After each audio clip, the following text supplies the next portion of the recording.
Muy buenas, mi nombre es Kevin Rodrigo García. Vengo a presentarle el primer parcial de la asignatura Consolidación de Estados Financieros con el docente encargado, licenciado José Alejandro Farías.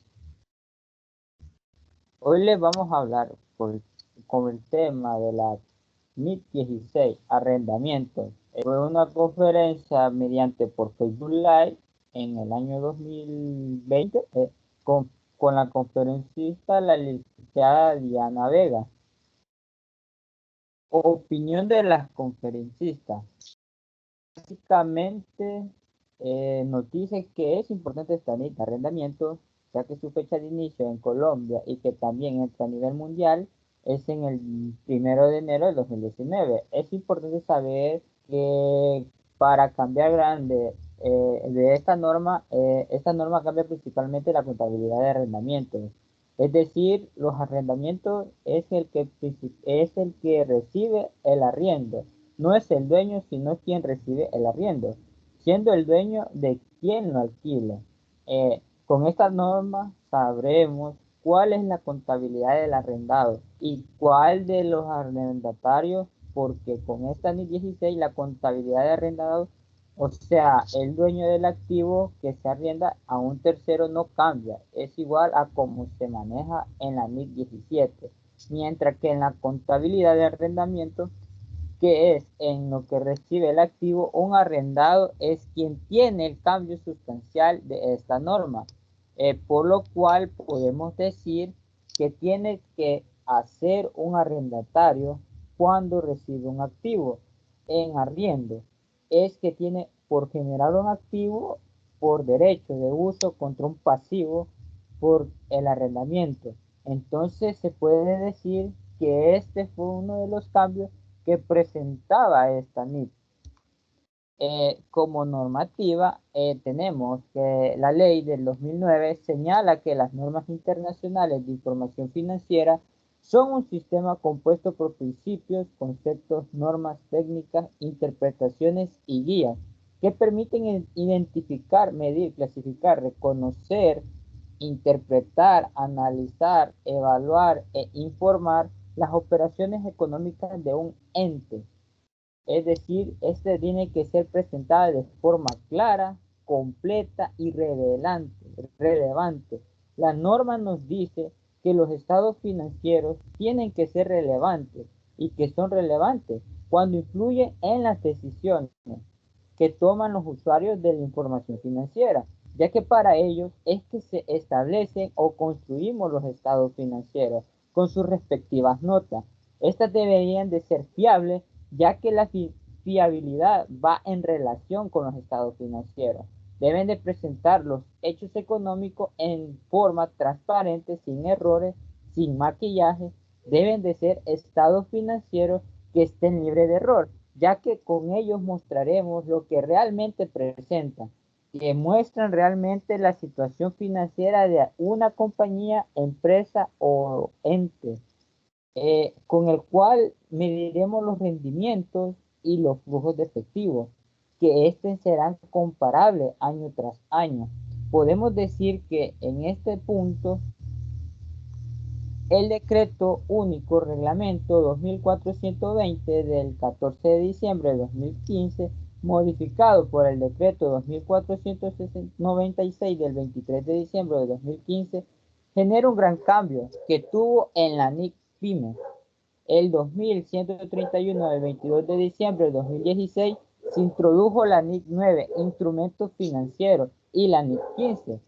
En el 2170 del 27 de diciembre del 2017 se aplicó de la NIC 16 y 2483 del 28 de diciembre del 2018 se actualizó de forma y de redacción.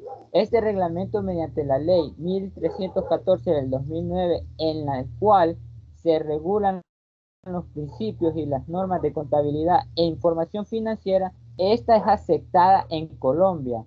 También es el decreto 2170 del 22 de diciembre del 2017, que modificó el decreto único reglamentario 2420 del 14 de diciembre del 2014 incorporó la NIT 16, arrendamiento. A partir del 1 de enero del 2019 se permite su aplicación anticipada y esa requiere de una gran relevancia, ya que en enero podemos decir que en enero del 2016 el IAS ubicado en Londres emitió esta NIT 16 que se llama arrendamiento, la cual reemplaza las siguientes normas e interpretaciones. Una de ellas podemos decir derogada. La NIT 17 arrendamiento fue una de las que salió derogada, como la CIDNIP 4, determinación de si a un acuerdo contiene un arrendamiento. La CID 15, arrendamientos operativos efectivos, y la CID 27, evaluación de la esencia de las transacciones que adoptan la forma legal de un arrendamiento. La NIT 16 establece los principios para el reconocimiento, la medición, presentación e información a relevar de los arrendamientos, como la NIT 16 se aplica a partir del 1 de enero de 2019. Se permitirá la aplicación anticipada para las entidades que apliquen la NIT 15 ante la fecha de aplicación de la NIT 16. Podemos mencionar que como alcance de esta NIT, podemos decir que las normas a aplicar de todos los arrendamientos, excepto en acuerdos de arrendamiento para la exploración de los recursos naturales, NIT 6, exploración y evaluación de recursos liberales, activos biológicos, NIT 41 de agricultura, acuerdos de concesión de servicios, NIT 12, licencia de propiedad intelectual dentro de los alcances de la NIT 15, derechos mantenidos por un arrendatario bajo NIT 38. Podemos decir que esto adopta un único modelo contable, ya que para todos los arrendamientos, el mismo tiempo que se exige que los arrendadores clasifiquen los arrendamientos en operativos o financieros según su naturaleza. Podemos mencionar una de sus extensiones de reconocimiento para esta NIT es de la contabilidad de arrendatarios. Podemos decir que todos los arrendatarios se contabilizan de una misma manera, salvo aquellos a los que se aplica, ya sea la contabilidad simplificada. ¿Qué podemos mencionar sobre esta contabilidad? Pues la contabilidad simplificada puede decir que es un arrendatario que puede ser reconocido los pagos por arrendamiento de forma lineal, a los que pueden ser de largo plazo o de corto, ya sea un plazo de arrendamiento es de 12 meses o menos, y activos subyacentes tienen un valor bajo, y pueden ser como computadores, teléfonos, equipos de oficina, por lo que la contabilidad simplificada nos quiere dar a entender que aquí entrarán todos los activos que sean de corto plazo. Podemos mencionar unos ejemplos. Como tales, es una empresa que tiene muchos contratos de arrendamiento como arrendatarios que requieren de contabilización de ellos, tales como arrendamientos de inmuebles, edificios de oficina y almacenes, arrendamiento de fabricación como equipos de maquinaria, arrendamientos de vehículos para personal de venta y directores de la cantidad con especificaciones y de valor variable, arrendamientos de furgonetas y camiones, de tal tamaño y variable, arrendamientos de equipos de tecnología para uso de empleados, arrendamientos de servicios incluyendo numerosos módulos individuales que incrementan la capacidad de almacenamiento de esos servidores. Los módulos se han añadido a los servidores principales a lo largo del tiempo a medida que el arrendatario ha necesitado incrementar la capacidad de almacenamiento de los servidores. Arrendamiento de equipo de oficina. Estos pueden ser como mobiliario de equipo, silla, mesa, dispensadores de agua, fotocopia, etc. Podemos decir que de esta forma, de manera que podemos considerar esto para poder clasificarlo en una contabilidad simplificada, tiene y cuando estos nos generen siempre y cuando un contrato de 12 meses o menos, en lo cual podemos decir que aunque cada módulo dentro de los servidores, si estos se pueden considerar de manera individual, podría tomarse como un activo de bajo valor. Los arrendamientos de los módulos dentro de los servidores no cumplirían los requisitos de arrendamiento de activos de bajo valor. Esto se genera porque cada módulo alteramente interacciona con otra parte de los servidores, por lo cual no se puede utilizar cada módulo de manera separada. Eh, Podemos decir que cuál de estos arrendamientos pudiera ir clasificada dentro de una contabilidad simplificada.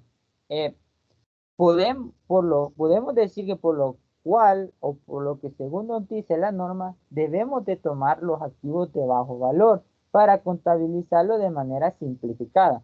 Por lo que los arrendamientos de activos de bajo valor podemos determinarlos de la manera que estos cumplan una serie de requisitos dentro de los arrendamientos de un activo de bajo valor sobre una base de los activos subyacentes. Cuando son estos nuevos y serán de manera individual bajo el valor, por lo que podemos tomar de los ejemplos anteriores los arrendamientos de equipos de tecnología para uso de empleados y los arrendamientos de mobiliario de equipo de oficina y dispensadores de agua, ya que estos para ser categorizados activos de bajo valor tienen que ser de manera individual. Si estos se toman de una manera colectiva o grupal, deja de ser un activo de bajo valor, por lo que ya no entra en nuestra clasificación de contabilidad simplificada. Identificación de un arrendamiento. Eh, Al inicio de un contrato se evalúan si estos contienen un arrendamiento. Este hecho se da cuenta y se transmite el derecho de controlar el uso de los activos identificados por un periodo de tiempo a cambio de una contraprestación. Para evaluar si es un contrato, transmite el derecho de controlar el uso de un activo identificado si se evaluará al cliente el arrendatario. Tiene el derecho de obtener sustancialmente todos los beneficios económicos del uso del activo identificado y el derecho a decidir el uso de los activos identificados. Por dar un ejemplo, si nosotros alquilamos un furgón, una furgoneta para transportar nuestra mercadería, aquí entra como arrendamiento, ya que nosotros usaremos el vehículo. En caso contrario, si nosotros contratamos los servicios de un transportista, no entra en servicios de arrendamiento, ya que aquí rompe el concepto de contabilidad simplificada y de arrendamiento, ya que nosotros no controlaremos el uso del vehículo. O sea, nosotros pagaremos solo el servicio, no pagaremos el vehículo. Caso contrario, si nosotros alquilamos la furgoneta, nosotros tendremos que poner un empleado y tendremos que ocupar todo lo que nos indica la ley. Como plazo de arrendamiento, podemos decir que las compañías ahora en día establecen contratos menores de un año para ir a la mano de esta norma y así tomar en uso la contabilidad simplificada, por lo cual no rompe el contexto de la norma de arrendamiento y así los participantes no recaerán en mora según lo que identifica los arrendamientos. Se determinará el plazo de arrendamiento como el periodo no cancelable de un arrendamiento, junto con los periodos cubiertos por una opción de ampliar el arrendamiento. Si el arrendatario va a ejercer con razón certeza esa opción, los periodos cubiertos por una opción para determinar el arrendamiento si el arrendatario no va a ejercer con razones certezas de esta opción. Podemos decir que para la contabilidad de arrendamiento Este es el cambio importante a la norma. Entonces, al inicio del arrendatario, dijimos que el arrendamiento del arrendatario debe de reconocer un pasivo, por lo que es el arrendamiento que representa la obligación de hacer los pagos por el arrendamiento. En el ejemplo que poníamos más temprano de una bodega, eh, podemos decir que en 3 años tenemos que pagar 100 millones de pesos. Digamos que el representante de la obligación de hacer los pagos, o sea, los pagos de canones, cuando tengo que pagar yo en esos 3 años de arrendamiento, obviamente ya vamos a ver que eso descuenta un valor que se representa. Esa renta, ese pasivo por arrendamiento se vuelve un pasivo financiero donde debo de aplicar a lo medido un costo amortizado, por lo que otro lado, un pasivo por el derecho de uso que representa el derecho debe de utilizar el activo arrendado, que dijimos, como un derecho de uso para que nazca un pasivo de arrendamiento. ¿Cómo se puede medir el derecho de uso? Al inicio siempre se mide al costo, entonces nos damos cuenta la medición del derecho de uso, eh, por lo que el activo termina siendo como un activo fijo, reconociendo la NIC 16 mencionada, que es un activo fijo al inicio de lo mido al costo, y en la medición por la del valor razonable o valor revaluado y costo. Entonces, en la medición de este uso de los activos es muy similar entonces como será al inicio de la medición, por como podemos tomar a un pasivo por arrendamiento. El activo da una obligación que tiene que ser directa para los pasivos. Eh, Resto de lo que se dice por los arrendamientos, recibimos o pudiéramos decir que es un incentivo, un descuento que se genera alrededor porque como lo pague uno anticipadamente, más costos directos iniciales del arrendamiento se pueden ir haciendo cargo la compañía. Hace un contrato de arrendamiento donde, por ejemplo, tiene que acudir a un asesor o un especialista para que haga un análisis de mercado. Y este puede existir algún costo inicial directo del contrato de arrendamiento. Si existe, eh, lo podemos llevar como mayor valor de ese activo. O si no, podemos decir que normalmente el arrendamiento sería como un beneficio y llevará a cabo, pues lo llevaríamos directo a un gasto. Y si son mientras que aquí, si el contrato es, por decirlo así, 3 años, pues lo que se amortizará en 3 años, tengo que después en una cuenta los costos de desmantelamiento o recuperación del lugar, si este se llega a presentar en el activo y por lo ende, por lo que nos habla la NIC 16, nos podemos confundir, sea por la propiedad, planta y equipo, o lo que dice la NIC 16 de arrendamiento, que este tiene que ir medida menor al valor razonable. ¿Cómo sería el plazo de la depreciación? Pues la norma dice que es un tema que también venía en la NIC 17, la anterior, norma de arrendamiento, que el plazo de la amortización o la depreciación será menor entre el plazo de contrato y la vida útil. Lo que menciona la norma, el plazo de la depreciación será la vida útil del activo arrendado subyacente o el plazo de arrendamiento, el que fuere menor.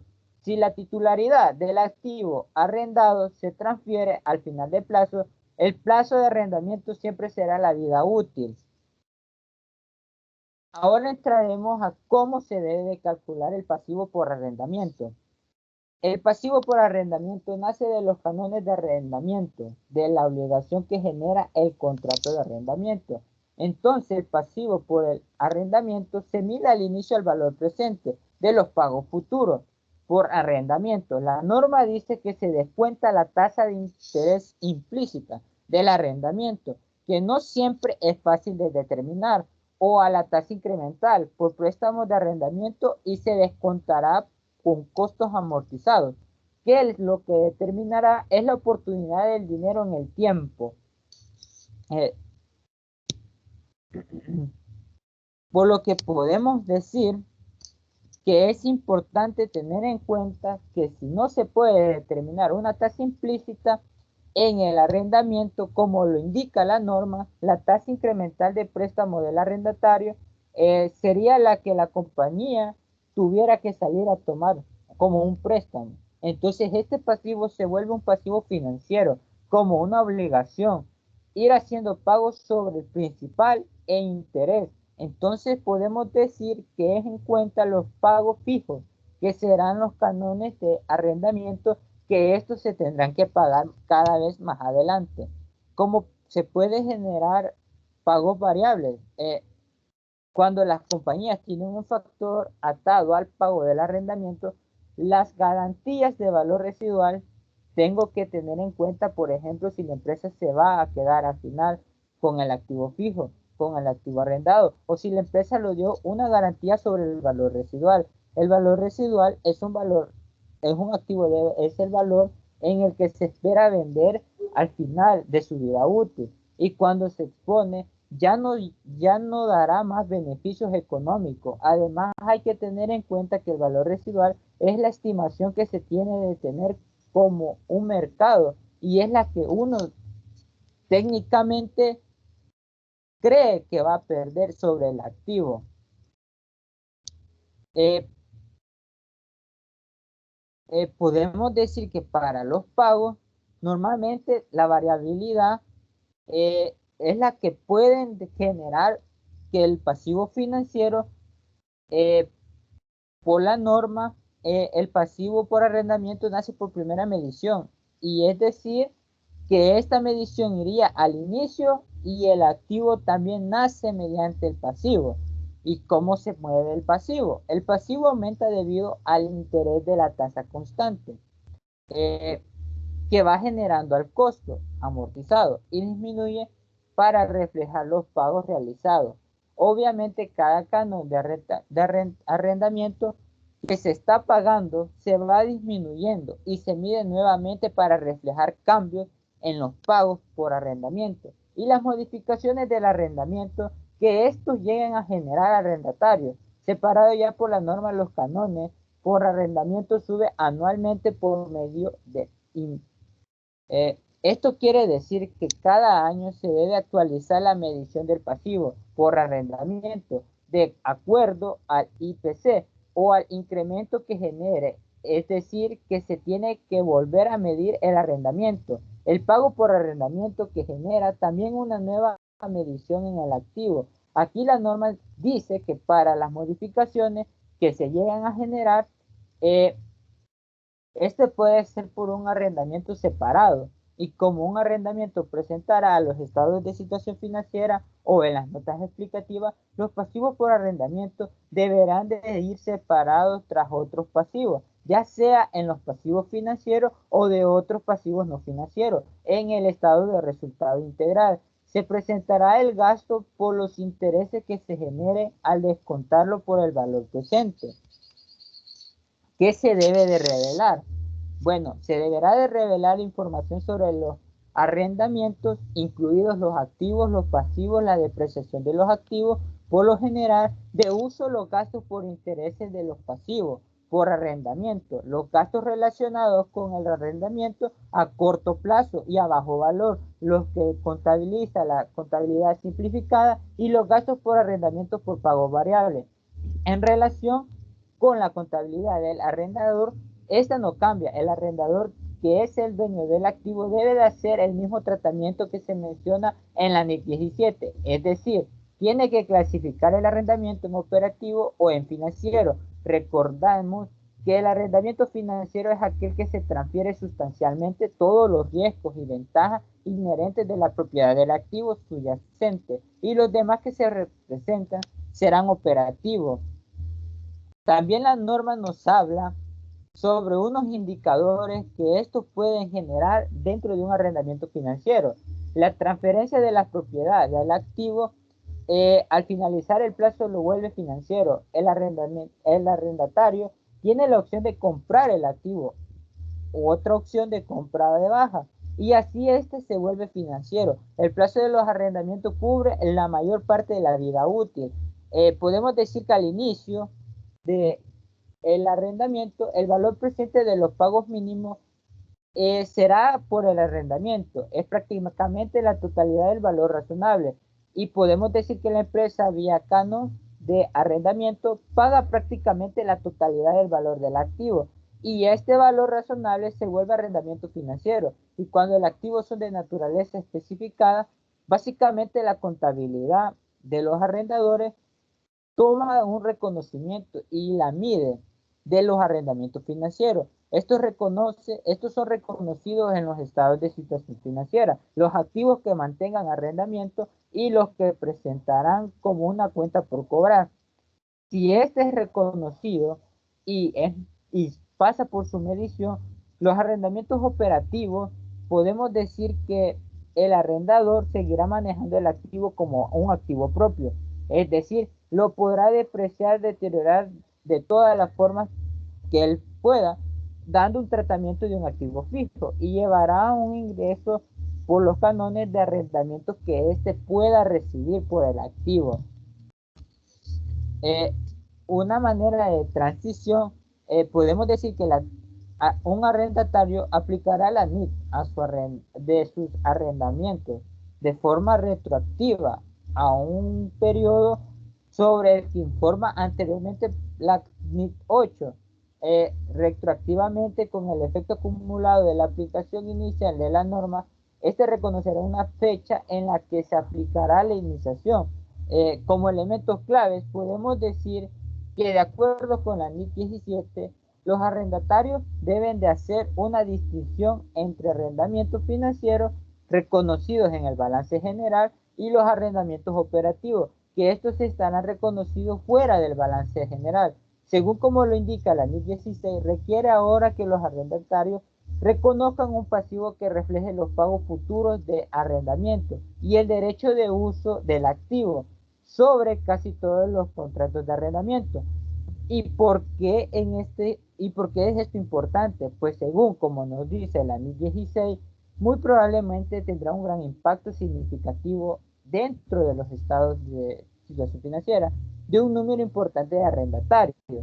Eh, Podemos decir que como estado de situación financiera, el nuevo pronunciamiento afectará tanto al balance general como los índices financieros, que estos podrán ser calculados o determinados a partir de la información que estos nos den, tales como el índice de deuda, de capital, dependiendo de las características particulares de la industria o de lo que nosotros en nuestro ente que manejemos, y el número de contratos de arrendatarios, clasificados anteriormente como operativos de acuerdo con lo indica la NIC 17. El nuevo resultará en un incremento significativo de la deuda del balance general.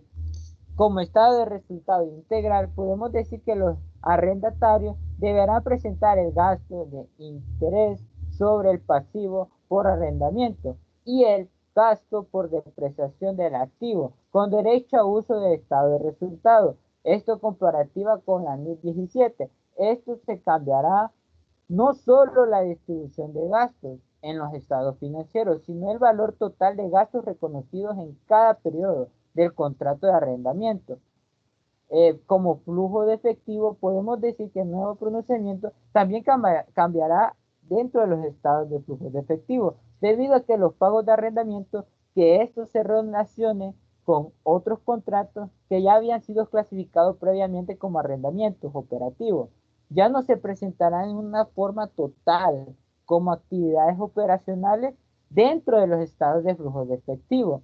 Y como, y como y como dice, gracias por la atención prestada y aquí se termina la presentación de la NIC 16, arrendamiento, que es el tema que habla sobre el parcial 1 de consolidación final de los estados financieros. Muchas gracias.